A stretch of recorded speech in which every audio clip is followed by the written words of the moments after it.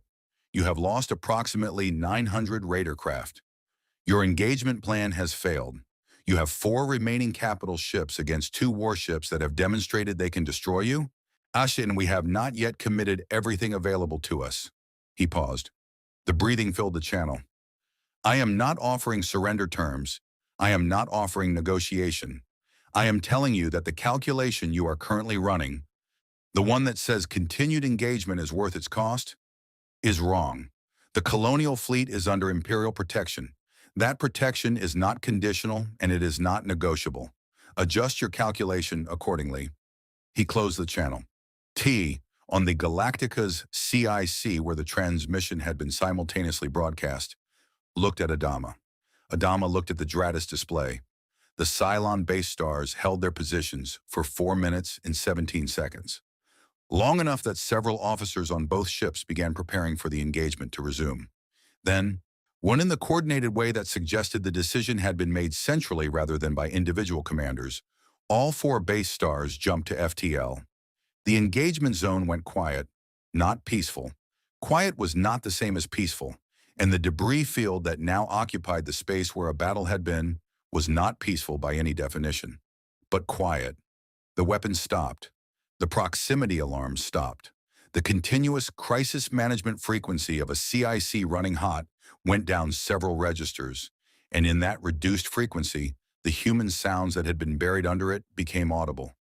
Someone exhaling, someone else saying something quietly to the person at the next console. The sound of a damage control team's boots on a distant deck.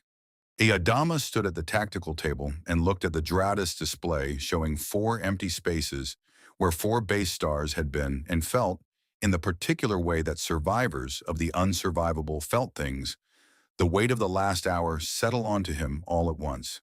Casualties, he said. Duala had the numbers ready. She always had the numbers ready. Colonial Fleet, 63 from the tanker Pecan Star, 11 Viper pilots, 22 crew aboard the Galactica, and escort vessels from hull damage. Total 96. She paused. Imperial Relentless. 11 crew confirmed dead, 37 wounded. 107 people, Adama said. He said it the way he always said casualty numbers, plainly, without editorial, giving the number its full weight by not decorating it with anything. Yes, sir. He nodded. When he would hold the memorial when the ships were stable, and the crew had had something to eat and a few hours to breathe. That was the order of things. You fought, you counted, you grieved, you kept going. The keeping going was not callousness. It was the point. "Get me the Relentless," he said. Vader's face on the holographic channel looked, to the extent that a masked face could look like anything, like a man who had just finished crossing a bridge and had not yet decided whether to burn it behind him. "The Cylons have withdrawn," Adama said. "Temporarily," Vader said. "They will regroup, reassess.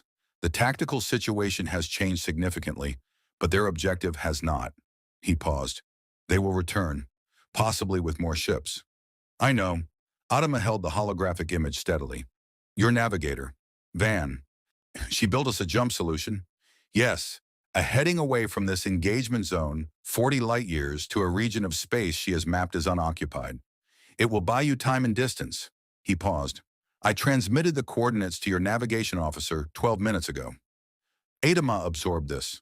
The coordinates had been transmitted during the engagement, while the battle was still ongoing, which meant Vader had arranged the fleet's escape route before the outcome of the battle was determined, which meant he had arranged for the fleet to be able to run even if the Relentless lost. "You were planning for us to survive without you," Adama said. "I was planning for you to survive," Vader said. The distinction seemed important. Adama looked at him across the holographic medium, across the distance between two capital ships in a starfield that neither of them had been born under, and said the thing that needed saying plainly, because Adama was a man who said things plainly when they needed to be said. "What did you tell your Emperor?" A pause. "No," Vader said. "Just no." "Just no," Adama nodded slowly. "That's going to have consequences." "Yes," Vader said. "It is." No inflection, no self-pity, the plain acknowledgement of a man who has made a decision and is clear-eyed about its cost. "The Relentless cannot remain with your fleet indefinitely. Our damage requires repair that your facilities cannot provide. And the Emperor," a pause, "the Emperor will respond to my refusal in ways that will become your problem if I am adjacent to you when he does." "So you're leaving," Adama said. "I am separating from your fleet to draw whatever response Palpatine sends away from your position. The jump coordinates Van provided will take you away from this region. By the time the Emperor can deploy a response, you will be elsewhere." Vader paused. "The 11 defectors will remain with your fleet. They chose their position during the engagement. I am not rescinding it." Adama was quiet for a moment. "Starbuck," he said, "what you told her." "She knows what she is now," Vader said. "What she does with that knowledge is hers. That is how it should be." A pause.